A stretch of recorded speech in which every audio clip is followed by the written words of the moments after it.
7 Romawi, kesimpulan.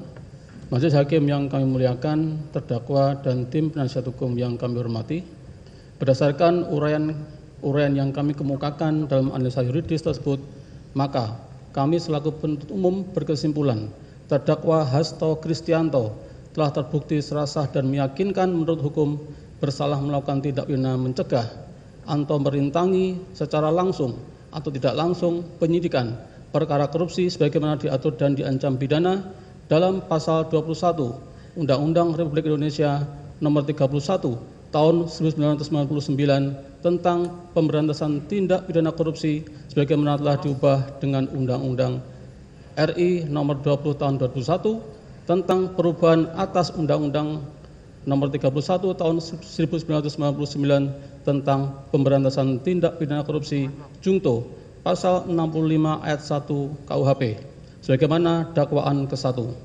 Dan terdakwa juga telah terbukti serasah dan meyakinkan menurut hukum bersalah melakukan tindak pidana korupsi secara bersama-sama melanggar pasal 5 ayat 1 huruf A Undang-Undang RI Nomor 31 Tahun 1999 tentang pemberantasan tindak pidana korupsi sebagaimana telah diubah dengan Undang-Undang RI Nomor 20 Tahun 2001 tentang perubahan atas Undang-Undang RI Nomor 31 Tahun 1999 tentang pemberantasan tindak pidana korupsi Jungto Pasal 55 ayat 1 ke 1 KUHP Jungto Pasal 64 ayat 1 KUHP sebagaimana dakwaan kedua alternatif pertama.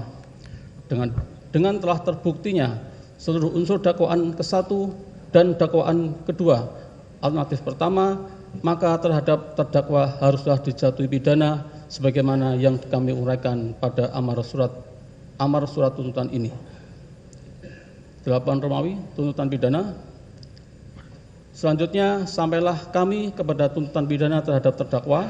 Namun sebelum kami membacakan tuntutan pidana tersebut, perlu kiranya kami kemukakan hal-hal yang memberatkan dan yang meringankan yang kami jadikan pertimbangan dalam mengajukan tuntutan pidana ini, yaitu sebagai berikut.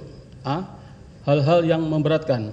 Perbuatan terdakwa tidak mendukung program pemerintah dalam pemberantasan tindak pidana korupsi.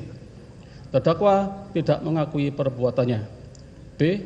Hal-hal yang meringankan. Terdakwa bersikap sopan di persidangan. Terdakwa mempunyai tanggungan keluarga dan terdakwa belum pernah dihukum.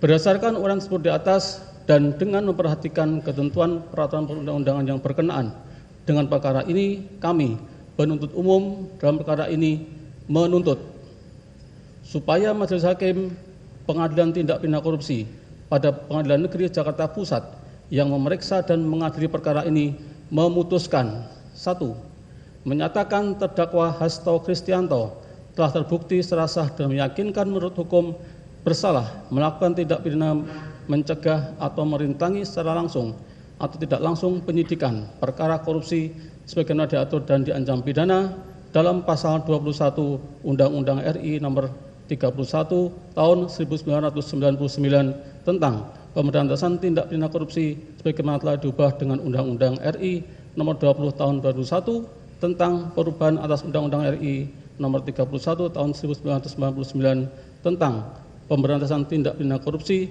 Jungto Pasal 65 ayat 1 KUHP sebagaimana dakwaan ke-1.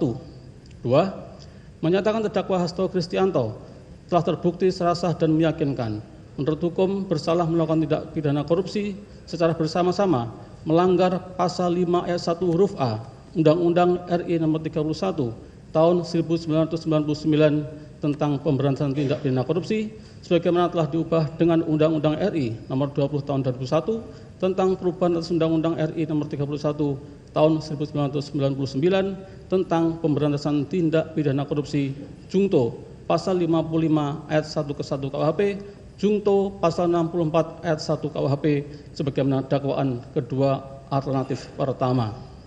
3. Menjatuhkan pidana terhadap terdakwa Hasto Kristianto dengan pidana penjara selama 7 tahun dan pidana denda sebesar 600 juta rupiah subsidiar pidana kurungan pengganti selama 6 bulan. 4. Menetapkan masa penahanan yang telah dijalani oleh terdakwa dikurangkan seluruhnya dari pidana yang dijatuhkan. 6. Menetapkan agar terdakwa tetap berada dalam tahanan. Diulangi. 5. Menetapkan agar terdakwa tetap berada dalam tahanan. 6. Menetapkan barang bukti berupa barang bukti nomor 1 sampai dengan nomor 205 digunakan dalam perkara atas nama Harun Masiku. 7. Menetapkan agar terdakwa membayar biaya perkara sebesar Rp7.500. Demikian surat tuntutan ini dibacakan dan diserahkan di muka persidangan pada hari Kamis, tanggal 3 Juli 2025. Akhir kata, semoga Allah Subhanahu wa Ta'ala, Tuhan yang Maha Kuasa, memberikan kekuatan batin dan keteguhan iman kepada kita semua, khususnya kepada majelis hakim, dalam menjatuhkan putusan yang seadil-adilnya terhadap perkara ini. Penuntut umum pada Komisi Pemberantasan Korupsi ditandatangani. Demikian yang mulia.